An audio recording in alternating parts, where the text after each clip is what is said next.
What does Islam say about alcohol? Does it prohibit it entirely? Allah says in the Quran, in Surah Maida, chapter number 5, verse number 90, Ya ayyuhallazina amanu, O you believe, innamal khamru wal maisuru, most certainly intoxicants and gambling, wal ansabu wal azlamu, dedication of stones, divination of arrows, rishthum min amali shaitan, these are Satan's handiwork. Fashtanibu lalakum tuflihun. Abstain from this handiwork that you may prosper. So Allah says, this is rishthum min amali shaitan. It's a Satan handiwork. Abstain from it that you may prosper. And Imam Adhabi, in his list of Al-Qabair, the 70 major sins, he puts having alcohol, intoxicants, khamar, having wine, number 19 in the list. And having intoxicants is even prohibited in Christianity. If you read the Bible, it's mentioned in the book of Proverbs, chapter number 20, verse number 1. It says that wine is a mocker. It is strong raging drink. And anyone who is deceived, he is not wise. It's mentioned in the book of Ephesians, chapter number 5, verse number 18, be not drunk with wine. But unfortunately, we find that none of the Christians and the Jews, they follow the advice given in the Bible, unfortunately. And what is the logic, the reason that Islam has prohibited alcohol? Normally in a human being, there is an inhibitory center. This inhibitory center, it prevents a human being from doing things which are illogical and not correct. For example, if a person wants to go to the call of nature, the inhibitory center will say that don't do it in a public place, go to the toilet. Inhibitory center is working. An inhibitory center, when a person speaks to the parents, tells that don't be disrespectful to parents, don't use foul language. So this is the work of an inhibitory center. When a person is intoxicated, when a person has intoxication, has wine, has alcohol, the inhibitory center is inhibited. And he doesn't know what he's speaking, therefore you find many of them, they start cursing, they start doing verbal abuse, you find them saying obscene things, you may find them that they urinate in their own clothes. So this is because the inhibitory center is inhibited. And if we analyze that alcohol is responsible for many crimes that take place. According to the US Department of Justice, 1996, every day in the year 1996, 2,713 cases of rape took place.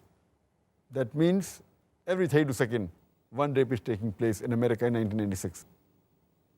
And the report says that majority of the people who committed rape, they were intoxicated.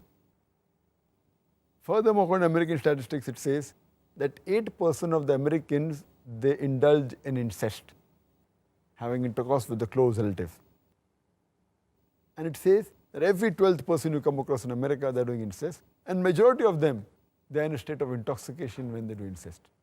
So we realize that alcoholism, besides being bad for the health, it's a cause for many diseases and health-wise, and even it's a cause for AIDS, which has recently cropped up. And there are many people who say that I am a social drinker and I have only one peg, I don't get intoxicated. When you interview the alcoholics, all of them, when we ask them, they will say that initially they were social drinkers. No alcoholic starts to drink because he wants to become alcoholic. All of them are social drinkers, and later on they become alcoholics. And if you meet any social drinker who has been drinking for a couple of years, you ask him that how many times he's been intoxicated. And there will be several times that he's been intoxicated with all the power that he has.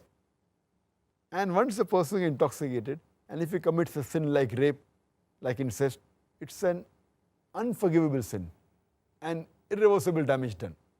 And we realize that that's the reason our beloved Prophet Muhammad mentioned in Ibn Majah, volume number 3, Book of Intoxicants, chapter number 30, hadith number 3371. The beloved Prophet said that intoxication, alcohol, is the mother of all evils. Alcohol is the mother of all evils. And it further mentioned in Ibn Majah, volume number 3, Book of Intoxicants, chapter number 30, hadith number 3392. The beloved Prophet said that anything which intoxicates in large quantity is even prohibited in small quantity. No excuse for nip or a tot. You can't say that I'll take a peg, Whatever intoxicates in large quantity is in prohibited in small quantity. And the beloved Prophet, he has cursed 10 categories of people who indulge in alcohol. It's mentioned in Ibn Majah, volume number 3, Book of Intoxicants, chapter number 30, hadith number 3380. The beloved Prophet said, 10 categories of people who indulge in alcohol are cursed. The one who distills it, the one for whom it is distilled, the one who drinks it, the one who transports it, the one for whom it is bought, the one who sells it, the one who serves it, the one who utilizes the earnings from the sale of alcohol, the one who buys it, the one who buys it for somebody else. So all these 10 categories of people, they are cursed by Allah subhanahu wa ta'ala. And there are various different diseases that a person can acquire when he has alcohol. And today, alcohol is one of the major causes for the maximum number of deaths in the world.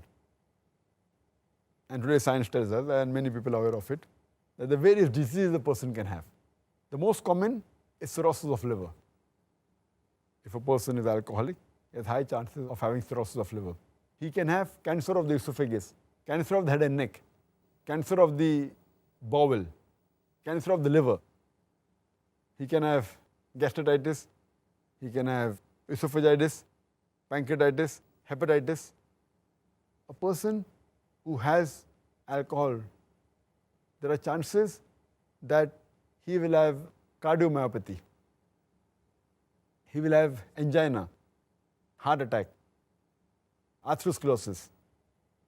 He can have strokes, apoplexy, fits. A person who has alcohol regularly, there are high chances that the person, he can have cortical neuropathy, cerebral neuropathy, he can have peripheral neuroma.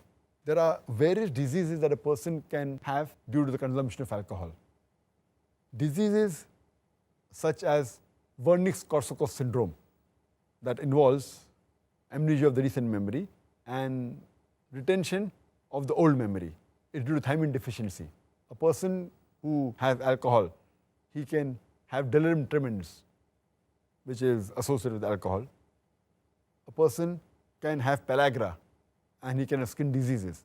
A person who takes alcohol regularly, there are high chances that he can have endocrinal disorders like mixed edema, like hypothyroidism.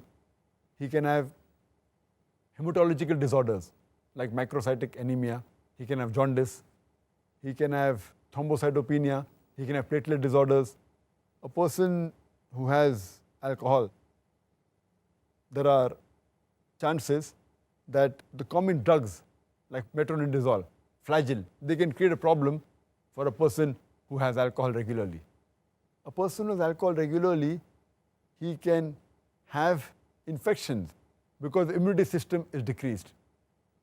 There are high chances that he can have chest infections like lung abscess, emphysema, pulmonary tuberculosis. A person who's a woman, she can get affected more by alcohol, and the cirrhosis of liver is much dangerous in the woman. If she's pregnant, she can have the alcohol fetal syndrome. There can be skin disorders like alopecia. There can be nail dystrophy. There can be angular stomatitis. You can keep on listing the diseases for hours together only because of the consumption of alcohol. But nowadays my colleagues, the medical doctors, they say that alcoholism is a disease. They try to pacify that don't be rude to the alcoholic, no, don't blame him. Alcoholism is a disease. If alcoholism is a disease, it is the only disease that is sold in bottles. It is the only disease that is advertised in the newspapers, in the magazines, on the radio broadcast stations. It's advertised in the satellite channels, in the television. It is the only disease that has licensed outlets for its sale. It is the only disease that brings a revenue to the government. It is the only disease that causes violent deaths on the highways. It is the only disease that ruins family. It's the only disease that has got no viral or germ cause. It's not a disease. As Allah says in Surah Ma'idah, chapter 5, verse number 90, Rishtum min amali shaitan. It is a Satan's handiwork. Fashtanibu lakum tuflihun. Abstain from this handiwork that you may prosper.